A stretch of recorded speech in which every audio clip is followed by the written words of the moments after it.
فَاذْكُرُونِي أَذْكُرْكُمْ،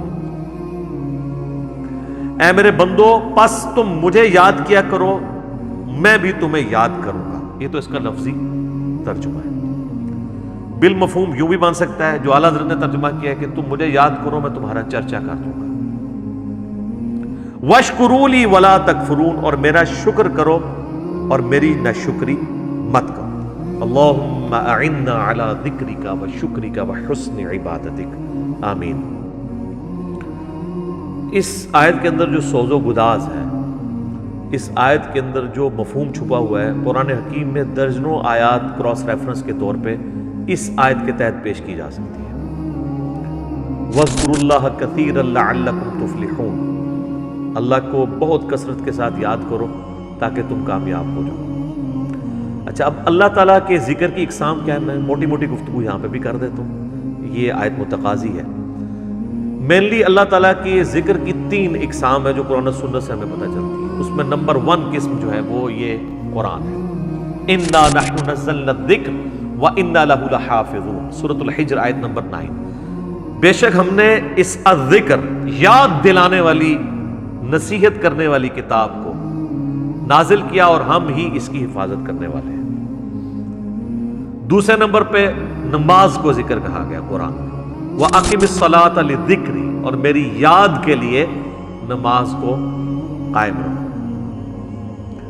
اور تیسرا ذکر جو ہے نا وہ تو جناب اس کا نہ کوئی پروٹوکول ہے، نہ اس کی کوئی ٹائمنگ ہے، نہ اس کے لیے کوئی وضو کی ریکوائرمنٹ، نہ غسل کی ریکوائرمنٹ، نہ کسی جگہ کے پاک ہونے کی ریکوائرمنٹ، نہ کسی خاص حالت میں ہونے کی ریکوائرمنٹ۔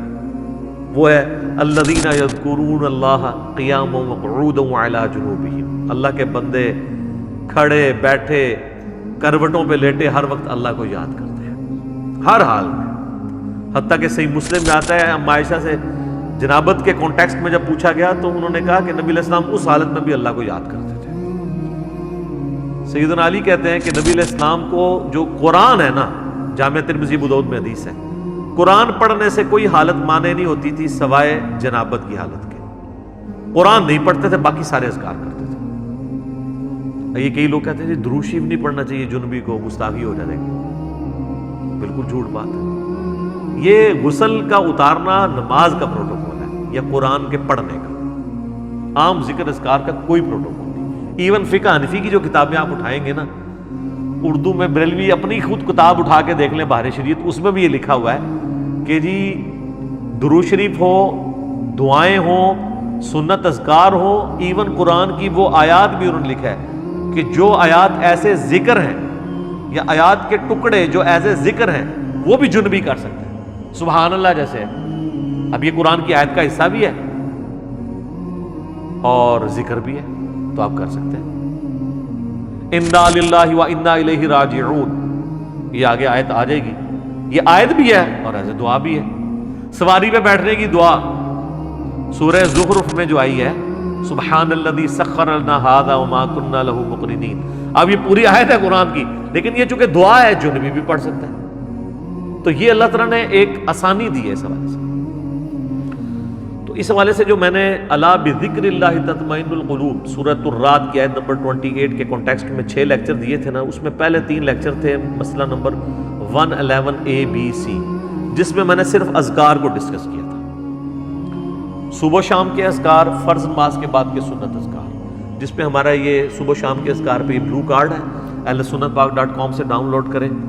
آلموسٹ 21 کے قریب اذکار ہیں، 17 کے قریب یہ فرض نماز کے بعد کے اذکار ہیں، گرین کارڈ، اور پھر بلو کارڈ کے میں سے خاص یہ 5 وظائف، جادو ٹونا وبائی امراض و قدرتی حادثات سے بچنے کے سنت وظائف، اورنج کارڈ، یہ تینوں کارڈ جو ہے نا اذکار کارڈ ہیں۔ ان کو ان کے ایک ریفرنس، ان کے فضائل اس میں جو لکھے تھے اور کس وقت پڑھنا ہے، کیسے پڑھنا ہے، وہ ساری ڈیٹیلز میں نے اس میں کور کی تھی۔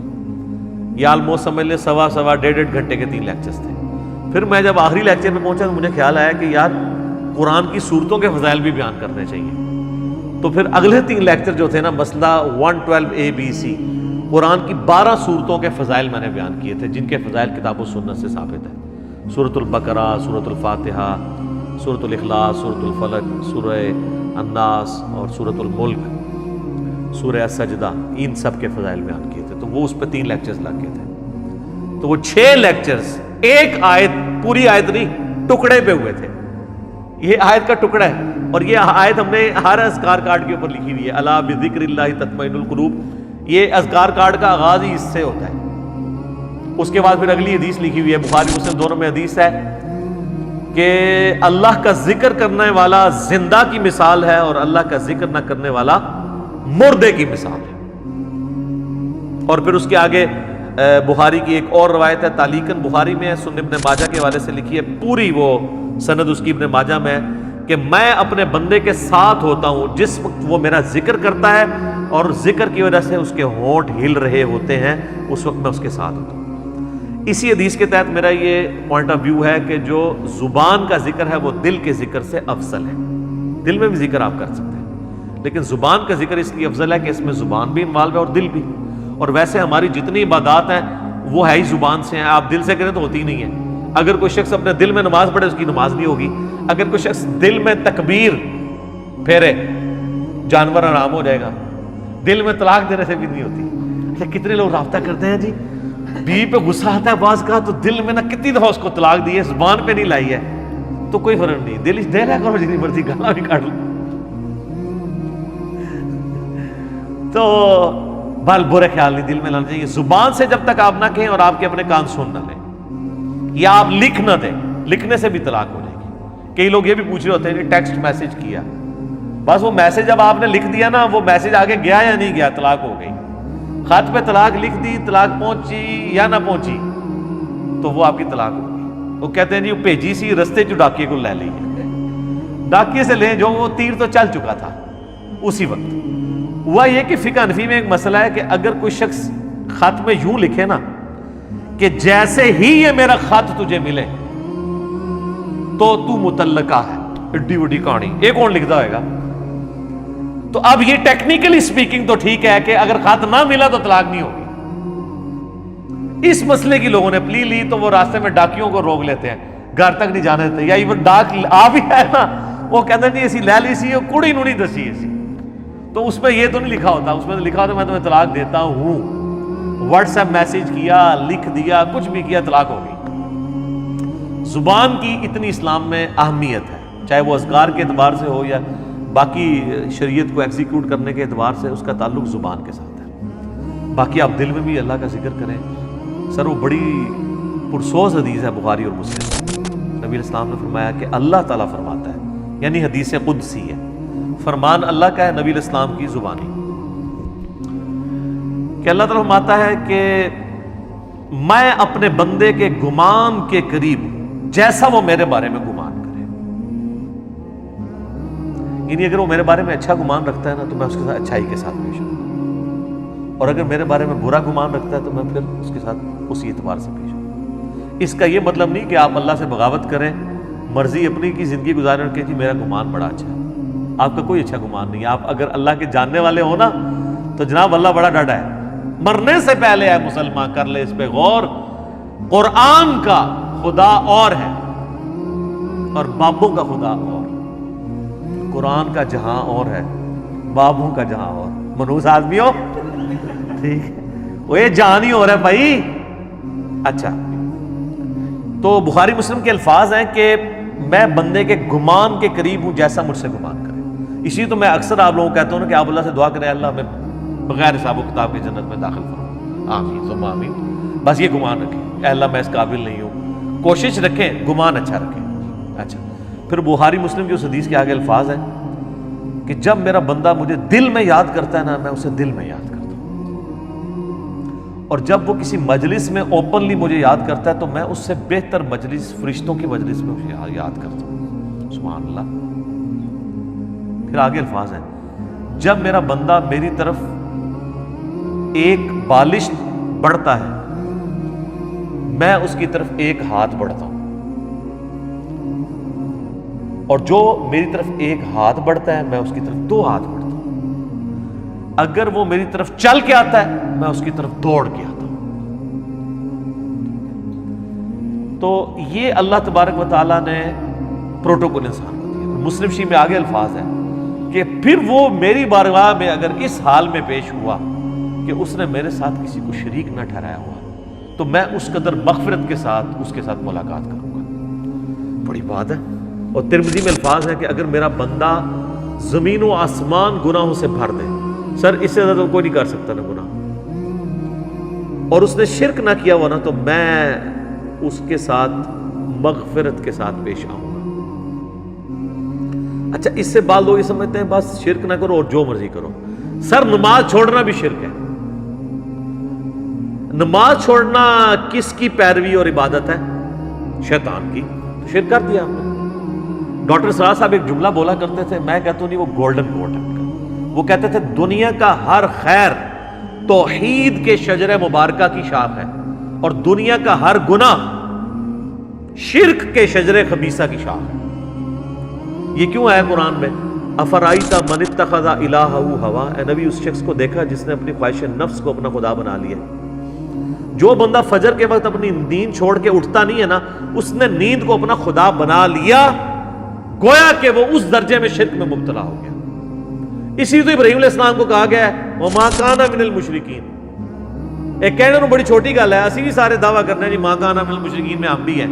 نہ جناب، ابراہیم علیہ السلام ایسے پکے مواحد تھے کہ اگر بیٹے کی قربانی کی باری آئی تو اس کو ذبح کرنے کے لیے تیار ہو گئے. بیوی بچے کو بیابان میں چھوڑنے کی باری آئی، ادھر تیار ہو گئے. یعنی انہوں نے کہیں پہ اپنی مرضی رکھی نہیں ہے. اس لیے اللہ نے ان کو کہا کہ وَمَا كَانَ مِنَ الْمُشْرِكِينَ. ورنہ سے اللہ فضل لکھاں تو تمہیں اتنے بھی مواعد مل جان گے، پر ابراہیم والا مواعد نہیں ملے گا. جو وَمَا كَانَ مِنَ الْمُشْرِكِينَ کی ڈگری ہے وہ یہ ہے کہ انہوں نے کسی معاملے میں نفس کو آگے نہیں رکھا. تو سر یہ آپ کو کروڑوں میں بھی ایک ملنا مشکل ہو جائے گا. تو اس بندے کے لیے تو واقعی پھر کیا ہی بات ہے اس کی، جو اس لیول کا مواحد ہو جائے. وَمَا كَانَ مِنَ الْمُشْرِكِينَ. وہ تو جناب مسند احمد میں حدیث ہے، مشکات میں بھی آئی ہے، جس نے دکھلاوے کے لیے نماز پڑھی اس نے شرک کیا، جس نے دکھلاوے کے لیے روزہ رکھا اس نے شرک کیا، جس نے دکھلاوے کے لیے صدقہ کیا اس نے بھی شرک کیا. حالانکہ جو نماز پڑھ رہا ہوتا ہے وہ اس بندے کی عبادت نہیں کر رہا ہوتا جس کو وہ دکھانا چاہ رہا ہوتا ہے. ابن ماجہ میں تو یہاں تک حدیث ہے کہ اگر کسی نے اپنا سجدہ یا نماز لمبی کر دی نا اس خیال سے کہ اسے کوئی دیکھ رہا ہے تو وہ بھی شرک میں چلی جائے گی، اور اللہ کہے گا یہ اسی کے لیے پڑھی ہے. اچھا، اللہ کتنا ڈاڈا ہے. حالانکہ اللہ سے آپ ڈیبیٹ تو کر سکتے ہیں کہ اللہ اس کے لیے کیسے پڑھی ہے. سجدہ تجھے کیا، اسے تو میں اپنی طرح کا انسان مانتا ہوں، معبود تجھے مانتا ہوں، مجھے کدھر اس کے کھاتے میں ڈال دیا ہے. ہاں، اگر اسے ریاکاری کی ڈیفینیشن پتا ہوگی نا اور اللہ تعالیٰ کا غیرت مند ہونا پتا ہوگا نا تو اللہ سے بڑا غیور کوئی نہیں ہے. اللہ کہتا ہے جس نے ذرا سا کسی اور کی رضا شامل کی فارغ. اسی لیے ریاکاری کو کہا گیا ہے شرک اصغر، چھوٹا شرک.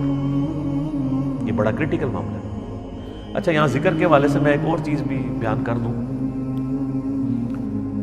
بخاری مسلم میں حدیث ہے کہ جب لوگ کہیں پر کسی ذکر کی مجلس میں جمع ہوتے ہیں نا تو اللہ تبارک و تعالیٰ اپنے فرشتوں کو بھیجتا ہے اور وہ اس مجلس کو ڈھانپ لیتے ہیں اپنے پروں سے، اور آسمان تک ڈھانپ لیتے ہیں، اور آسمان سے سکینت ان پر نازل ہوتی ہے. یہ اکثر یہ حدیثیں شیئر کروائی جاتی ہیں صوفیاء کی طرف سے نا، اور وہ کہتے ہیں دیکھیں جی یہ جو ہم اللہ کی ضربیں لگا رہے ہیں یہ تو بخاری مسلم میں ہے. جناب بخاری مسلم میں تو ذکر کہاں آیا ہے؟ یہ ذکر اللہ آپ نے کہاں سے نکال لیا، اور آپ نے جو اپنی مجالس ہیں اس سے کیسے کمپیئر کی؟ بخاری مسلم سے ہی اس کی شرح بھی بیان کریں نا.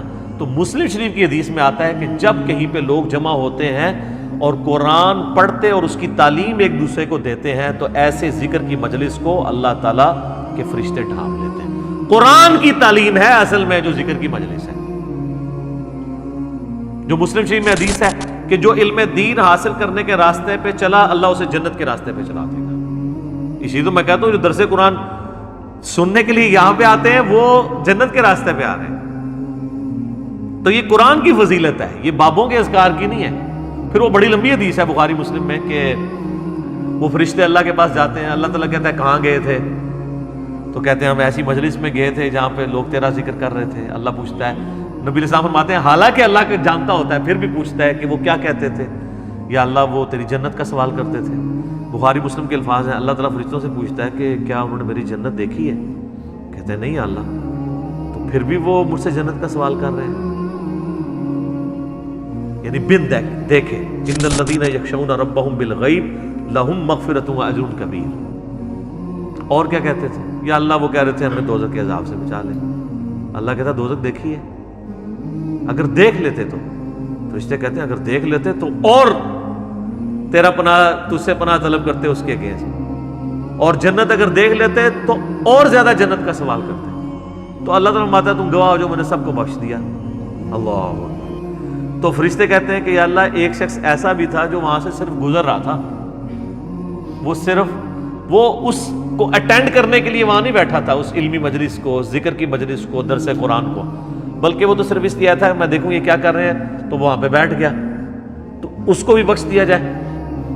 تو اللہ تعالیٰ فرمائے گا کہ یہ اہل علم کی مجلس، اہل ذکر کی مجلس، اہل ذکر بابے نہیں سر، نہ قرآن، سنت، علم، انبیاء کی وراثت، یہ ایسے لوگ ہیں کہ ان کے پاس بھی کوئی بیٹھ جائے نا تو اللہ تعالیٰ فرماتا ہے میری غیرت نہیں گوارا کرتی کہ میں اس کے ساتھ کوئی اور معاملہ کروں، اس کو بھی میں نے بخش دیا. تو یہ جو کہتے ہیں نا اولیاء اللہ کی نسبت کام آتی، بالکل آتی سر. وہ ولی کتاباں والے ولی نے جڑے کہن کے جڑے ولی یہ کہن تانوں کہ جی رفع دین اس واسطے ہوندا سی کہ بت رکھ کے آندے سن اور رفع دین کرنا مکھیاں مارنا ہے. جو ولی رفع الدین کا مذاق اڑائیں وہ شیطان کے ولی ہیں، ولی اللہ نہیں ہے. تو دشمن ہوئے ہوئے ہیں جو اپنے بابوں کا دین آپ کو سکھا رہے ہیں، کتابوں کا نہیں. تو ہم تو صرف آپ سے ریکویسٹ کریں گے کہ مرنے سے پہلے اے مسلمان کر لے اس پہ غور. کتابوں کا خدا اور ہے، بابوں کا خدا اور. تو ذکر پہ تو گھنٹوں بولا جا سکتا ہے. شکر کی یہاں بات آئی کہ تم میرا شکر کرو نہ شکری نہ کرو. سورہ نساء میں آگے چل کے آئے گا کہ میرا شکر کرو، اللہ تمہیں عذاب دے کر کیا کرے گا اگر تم میرے شکر گزار بن جاؤ گے. اللہ تعالیٰ فرماتا ہے اور جو میرا شکر گزار بنے گا میں اسے مزید دوں. شکر کی ڈیفینیشن یہ نہیں ہے کہ آپ نے کوئی الحمدللہ کی تسبیح پڑھ لینی ہے، وہ ثواب اپنی جگہ ہے. شکر کی ڈیفینیشن یہ ہے کہ پریکٹیکلی شکر نظر آنا چاہیے. آپ کو اگر کوئی شخص نعمت دیتا ہے، کوئی گفٹ دیتا ہے، تو وہ یہ خواہش کرتا ہے کہ میں نے جو اس کو گفٹ دیا ہے اس کو یوز کرے. مجھے کئی لوگ بال پوائنٹ دے کے جاتے ہیں جی لکھنا ہے جی اتنا، نہ لکھو وہ تو کہتے ہیں بے قدری کی ہے. اللہ تعالیٰ نے جو ہمیں نعمتیں دی ہیں نا تو اس کی ریکوائرمنٹ ہے اپنے بندوں سے کہ وہ ان نعمتوں کو ان کاموں میں کھپائے جو اللہ نے حکم دیا ہے، اور ان نعمتوں کو ان چیزوں سے بچائے جس سے اللہ نے منع کیا ہے. یعنی آنکھیں دی ہیں تو اللہ کی یہ خواہش ہے اپنے بندے سے کہ آنکھیں حرام کی طرف نہ اٹھیں. جب آپ نے حرام سے آنکھوں کو بچا لیا آپ نے آنکھوں کا شکر ادا کر دیا. زبان کو حرام سے بچا لیا، زبان کا شکر ادا کر دیا. دل کو بچا لیا، دل کا شکر ادا کر دیا. جو بخاری مسلم میں حدیث ہے نا کہ آنکھیں بھی زنا کرتی ہیں، ہاتھ بھی زنا کرتے ہیں، پاؤں بھی زنا کرتے ہیں، دل بھی زنا کرتا ہے. شرمگاہ اس کی تصدیق کر دیتی ہے. دل میں جان بوجھ کے برا خیال ہے، اے تو آ گیا جھٹک دیا چھوڑ دیا، جان بوجھ کے. پیٹ کا شکر یہ ہے کہ پیٹ میں حرام مال نہ جائے. پاؤں کا شکر یہ ہے کہ پاؤں حرام کام کی طرف نہ اٹھے. ہاتھ کا شکر یہ ہے کہ ہاتھ حرام کام کی طرف نہ پڑے، نہ کسی پہ ظلم کے لیے نہ کمائی کرنے کے لیے. تو یہ سار ہے. تو اب اندازہ لگائیں کہ دنیا میں سب سے مشکل کام اگر کوئی ہے نا تو وہ شکر کرنا ہے. لوگ کیا کہتے ہیں جناب، پہلے خوب اللہ کا گلہ شکوہ کرتے ہیں، اپنا پورا غصہ نکالتے ہیں معاذ اللہ. ایٹ تک کہتے ہیں چلو جی جو دی مرضی، اللہ کا شکر ہے جی. پھر بھی تو جو اپنی روح راضی کرنی ہوتی ہے وہ کر لیتے ہیں اور پھر اس کو نام صبر کا دے رہے ہوتے ہیں. حالانکہ بخاری میں حدیث ہے کہ صبر تو صدمے کے آغاز کے اوپر ہے. جب آپ نے اس وقت نہیں کیا تو پھر تو بات ختم ہو گئی.